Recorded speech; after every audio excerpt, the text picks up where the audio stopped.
តាและនឹងមានអ្វីកើតឡើងប្រសិនបើឥណ្ឌូនេស៊ីនិងហ្វីលីពីនរួមបង្កើតគ្នាទៅជារដ្ឋតែងមួយផ្នែកផ្ទៃដីកោះឥណ្ឌូនេស៊ីជាង10,000 កោះនិងភ្ជាប់ជាមួយកោះហ្វីលីពីនជាង7,000 កោះដោយបង្កើតជារដ្ឋកោះធំជាងគេបំផុតលើពិភពលោកសេដ្ឋកិច្ច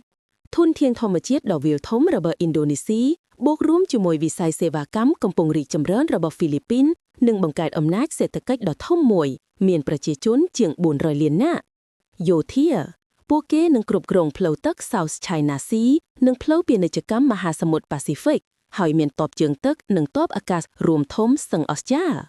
វប្បធម៌បាលីជួបបូរ៉ាកៃបាតិកជួបបារុងហ្គាស់មេឡុងជួបការ៉ាអូខេស្មានមើលចម្រៀងជាតិតែមួយតុងជាតិតែមួយនិងអត្តសញ្ញាណតែមួយចាប់ពីសូឡូម៉ែតរហូតដល់មីនដាណាវប្រសិនបើឥណ្ឌូនេស៊ីនិងហ្វីលីពីនរួមគ្នានោះអាស៊ាននិងតំបន់ប៉ាស៊ីហ្វិកទាំងមូលនឹងបានបំលែងយ៉ាងធំធេង